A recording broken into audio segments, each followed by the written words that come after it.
दोस्तों कल 1 अप्रैल से नया फाइनेंशियल ईयर शुरू होने वाला है और इसी के साथ फाइनेंशियल वर्ल्ड में बहुत सारे चेंजेस होने वाले हैं जो कि आपके लिए जानना बहुत ज़्यादा ज़रूरी है। और स्पेशली अगर आप एक सैलरीड पर्सन है या फिर आप सिंपली यूपीआई का यूज़ करते हैं, क्रेडिट कार्ड का यूज़ करते हैं, कहीं पर इन्वेस्टमेंट करते हैं या फिर फॉरेन ट्रैवल करते हैं या फॉरेन में कोई ट्रांजैक्शन करते हैं, तब तो इस केस में ये जो चेंजेस हैं ये आपके लिए बहुत ही ज़्यादा ज़रूरी हैं। तो चलिए इस वीडियो को शुरू करते हैं। तो सबसे पहला जो चेंज होने वाला है वो होने वाला है इनकम टैक्स के स्लैब में।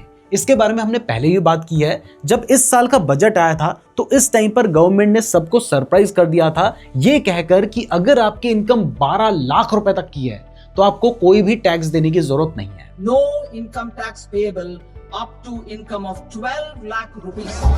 तो ये जो बदलाव है ये कल 1 अप्रैल से लागू हो जाएगा और इवन अगर आप एक सैलरीड पर्सन है तो यहाँ पर आपको 75,000 का स्टैंडर्ड डिडक्शन मिलता है। तो टोटली अगर आप 12,75,000 रुपए तक कमाते हैं तो इस केस में आपको इनकम टैक्स देने की जरूरत नहीं पड़ेगी। अब बहुत सारे लोग ना कंफ्यूज होते हैं, उन्हें लगता है कि अगर उन्होंने पिछले साल यानी इस फाइनेंशियल ईयर में 12 लाख रुपए कमाए हैं तो अब तो उन्हें टैक्स देने की जरूरत ही नहीं है। लेकिन ध्यान रखिए ऐसा नहीं है। अब इस साल अगर आप 12 लाख या उससे कम कमाते हैं तब आपको टैक्स देने की जरूरत नहीं है। अगर आपने पिछले साल में कमाया है 2024-25 के फाइनेंशियल ईयर में कमाया है तो आपको 12 लाख रुपए तक की इनकम के ऊपर टैक्स देना पड़ेगा। जो पिछले स्लैब रेट्स चले आ रहे हैं उनके अकॉर्डिंग ही देना पड़ेगा। तो इस चीज का जरूर ध्यान रखिएगा कि ये जो चेंजेस होंगे ये कल 1 अप्रैल से लागू होंगे और ये आपके अगले साल की जो आईटीआर होगी वहां पर आपको ये जो बेनिफिट होगा वो मिलेगा। अब इनकम टैक्स को लेकर ना एक और कंफ्यूजन बहुत सारे लोगों के माइंड में चलता है, तो थोड़ा सा उसको भी शॉर्ट में दूर कर देते हैं। तो अगले साल यानी 1 अप्रैल के बाद जो हमारे टैक्स स्लैब होंगे वो कुछ इस तरीके से होंगे, जिसमें अगर आप अप टू 12 लाख तक कमाते हैं तो यहां पर आपको 10% का टैक्स दिखाई दे रहा है टैक्स स्लैब के अंदर। तो आप सोचेंगे कि मैंने तो कहा, इवन फाइनेंस मिनिस्टर ने भी कहा कि अगर आप 12 लाख रुपए तक कमाते हैं आपको कोई भी टैक्स देने की जरूरत नहीं है। तो बात उनकी बिल्कुल सही है। यहां पर ये जो टैक्स स्लैब दिए जा रहे हैं ये उन लोगों पे एप्लीकेबल होते हैं जिनकी इनकम 12 लाख से ज्यादा है। अगर उनकी इनकम 12 लाख से ज्यादा है तो फिर उन्हें 4 लाख से ऊपर जो वो पैसा कमाएंगे उसके ऊपर टैक्स देना पड़ता है। अगर कोई 12 लाख या उससे कम कमा रहा है तो वहां पर ये जो स्लैब रेट्स होते हैं ये उसके ऊपर एप्लीकेबल नहीं होते हैं और बाकी जो स्लैब रेट है वो आप स्क्रीन पे देख ही सकते हैं। दोस्तों इसके बाद जो नेक्स्ट चेंज कल 1 अप्रैल से होने वाला है वो है यूपीआई से रिलेटेड। गवर्नमेंट ने गूगल पे, फोन पे और बाकी जितने भी यूपीआई एप्स हैं इनको डायरेक्ट किया है कि ऐसे मोबाइल नंबर जो बहुत लंबे टाइम से इनएक्टिव है, यानी जिनके थ्रू कोई भी कॉल नहीं हुआ है या कोई भी मैसेज नहीं भेजा गया है, बेसिकली जिनमें कोई रिचार्ज नहीं हो रखा है, ऐसे नंबर्स को वो अपने सिस्टम में से हटा दें। यानी अगर आपके पास कोई ऐसा नंबर है जिसमें आप यूपीआई तो यूज कर रहे हैं बट बहुत लंबे टाइम से वो जो नंबर है इनएक्टिव है, आपने उसका रिचार्ज नहीं करवा रखा है, तो हो सकता है कि आपका गूगल पे या फोन पे अब बंद हो जाए और आप उससे कोई भी पेमेंट ना कर पाए। ये करने के पीछे गवर्नमेंट का मेन पर्पस है स्कैम्स को रोकना। और इसके अलावा कई बार होता क्या है कि आपने बहुत लंबे टाइम से एक फोन नंबर को यूज नहीं किया है बट गूगल पे या फोन पे आप उसमें चला रहे हैं, तो थोड़े टाइम बाद क्या होता है कि वो नंबर आप यूज नहीं कर रहे थे तो वो नंबर अब किसी दूसरे व्यक्ति को असाइन हो गया। तो अब अगर कोई आपको जानता है और वो आपके उस नंबर पे पेमेंट करेगा तो अगले बंदे ने तो अपना बैंक अकाउंट उससे लिंक कर दिया होगा ना, तो वो पेमेंट उसके पास चली जाएगी आपके पास जाने की जगह। तो ये मेन रीजन है जिसकी वजह से गवर्नमेंट ने ऑर्डर किया है कि इनएक्टिव नंबर्स के ऊपर अब गूगल पे या फोन पे जैसी सर्विसेज यानी जो यूपीआई है उन पेमेंट्स को बंद किया जाएगा 1 अप्रैल के बाद से। तो अगर आपके लिए कोई फोन नंबर बहुत ज्यादा जरूरी है तो उसमें रिचार्ज करवा लीजिए, और अगर नंबर जरूरी नहीं है, यूपीआई जरूरी है, तो फिर जिस नंबर को आप यूज करते हैं उसी नंबर से यूपीआई का यूज करेंगे तो ये ज्यादा बेहतर रहेगा। अब इसके बाद जो नेक्स्ट चेंजेस हैं वो हैं बैंक से रिलेटेड और इसमें काफी सारे चेंजेस हैं। जैसे सबसे पहला है changes in ATM withdrawal charges. अगर आपके पास किसी एक बैंक का कार्ड है लेकिन आप किसी दूसरे बैंक के एटीएम से पैसे विड्रॉ करते हैं तो 2-3 बार तो ये फ्री रहता है, लेकिन उसके बाद आपको चार्जेस पे करने पड़ते हैं। तो ये जो चार्जेस हैं अब ये भी बढ़ सकते हैं और हर बैंक के 20 से 25 रुपए पर ट्रांजैक्शन आपको देना पड़ सकता है अगर आप 2-3 बार से ज्यादा की पेमेंट करते हैं।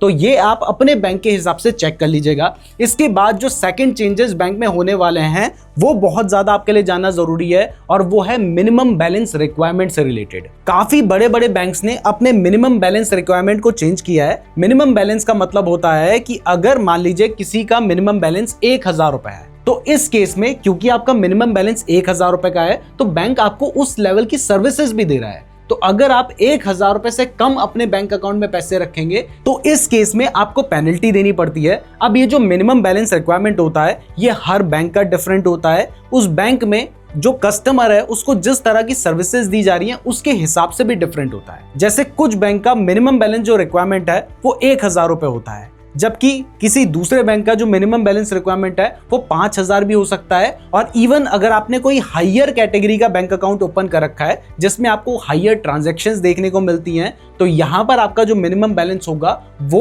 10,000 15,000 भी हो सकता है। और इवन कुछ करंट अकाउंट में तो 1 लाख रुपए तक का भी मिनिमम बैलेंस रिक्वायरमेंट होता है। इसके अलावा ये जो मिनिमम बैलेंस रिक्वायरमेंट है ये एरिया वाइज भी डिपेंड करता है कि अगर रूरल एरिया होगा तो वहां पर मिनिमम बैलेंस रिक्वायरमेंट अलग होगा, अर्बन एरिया होगा तो वहां पे अलग होगा। तो काफी सारे जो मेजर बैंक हैं वो अपना ये मिनिमम बैलेंस रिक्वायरमेंट चेंज कर सकते हैं। तो आप ये जरूर चेक कर लीजिए कि आपका बैंक में मिनिमम बैलेंस रिक्वायरमेंट कितना है, और अगर उतना बैलेंस आपके अकाउंट में नहीं पड़ा है तो उतना कम से कम डाल के रखिए उस अकाउंट में ताकि आपको पेनल्टी पे ना करनी पड़े। अब जब बैंक से रिलेटेड बात चली रही है तो कुछ क्रेडिट कार्ड्स के भी जो रूल्स हैं वो चेंज हुए हैं, तो चलिए उनको भी जान लेते हैं। और कुछ जो क्रेडिट कार्ड है बहुत ज्यादा पॉपुलर है उनमें काफी इंपॉर्टेंट चेंजेस हो रहे हैं तो आपके लिए जानना जरूरी है। तो सबसे पहला जो चेंज है वो ये है कि बहुत सारे क्रेडिट कार्ड्स अपने पॉइंट्स को जब नया फाइनेंशियल ईयर आता है तो उनके जो रिवॉर्ड्स होते हैं उनको चेंज करते हैं। तो आप जिस भी क्रेडिट कार्ड का यूज करते हैं एक बार उसको जरूर चेक कर लीजिएगा। जैसे एग्जांपल के लिए अगर हम SBI के क्रेडिट कार्ड की बात करें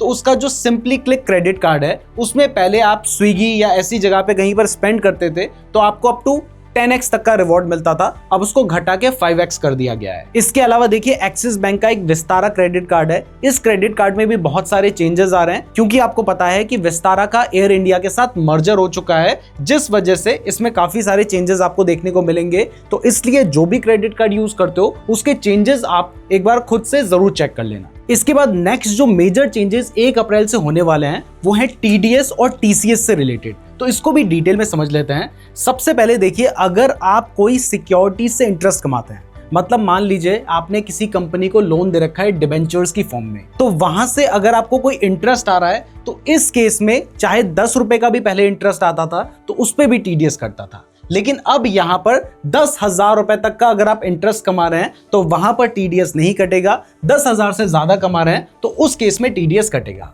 अगला सेक्शन है interest other than interest on securities, मतलब अगर आप बैंक की FD से कोई इंटरेस्ट कमा रहे हैं, सेविंग अकाउंट से कोई इंटरेस्ट कमा रहे हैं, तो इस केस में अगर कोई सीनियर सिटीजन 50,000 रुपए से ज्यादा का इंटरेस्ट कमा रहा था तो पहले उस पर TDS कटता था, लेकिन अब इस अमाउंट को 1 लाख रुपए कर दिया है। यानी अगर कोई सीनियर सिटीजन है, 60 साल से बड़ी उम्र का व्यक्ति है और वो 1 लाख रुपए से कम साल में इंटरेस्ट से कमा रहा है तो उसके ऊपर कोई भी TDS नहीं कटेगा। लेकिन अगर कोई सीनियर सिटीजन नहीं है और उसको कोई बैंक से इंटरेस्ट आ रहा है, उसको कोई पोस्ट ऑफिस से इंटरेस्ट आ रहा है या फिर कोई कोऑपरेटिव सोसाइटी से इंटरेस्ट आ रहा है, तो वहां पर पहले ये लिमिट थी 40,000 रुपए की, मतलब साल में 40,000 का इंटरेस्ट आता है तो कोई TDS नहीं कटता था, उससे ज्यादा आता था तो कटता था। तो अब इसको बढ़ाकर 50,000 रुपए कर दिया गया है। इसके बाद बहुत ज्यादा इंपॉर्टेंट है डिविडेंड। अगर आप कहीं से साल में 5,000 रुपए से ज्यादा का डिविडेंड कमाते थे तो उस केस में आपका पहले TDS कटता था, लेकिन अब अगर आप 10,000 रुपए तक का डिविडेंड कमाएंगे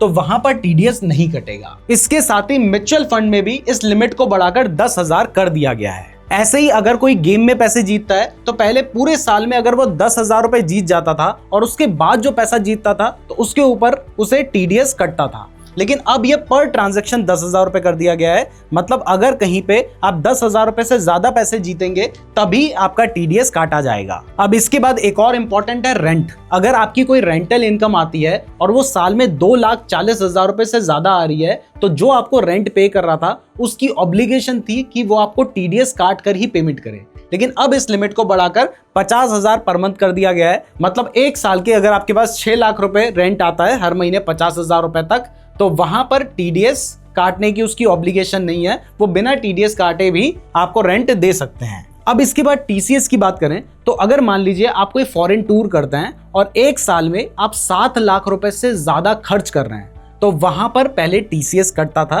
लेकिन अब इस लिमिट को बढ़ाकर 10 लाख रुपए कर दिया गया है। इसके अलावा अगर आप कोई फॉरेन से सामान खरीदते हैं तो पहले 50 लाख रुपए तक की लिमिट थी, उससे ज्यादा का खरीदते तो वहां पर टीसीएस कटता, लेकिन अब इसको पूरा हटा ही दिया गया है। तो ये सारे चेंजेस कल 1 अप्रैल से लागू होने वाले हैं। अब इन सभी में से सबसे ज्यादा इंपैक्ट आपको किस बात से पड़ता है या हमें कमेंट करके जरूर बताइएगा। वीडियो पसंद आई है तो वीडियो को लाइक और चैनल को सब्सक्राइब जरूर कर दीजिएगा। और अगर आप शेयर मार्केट के बारे में बिल्कुल बेसिक से सीखना चाहते हैं तो आप ये वाली वीडियो देख सकते हैं। धन्यवाद।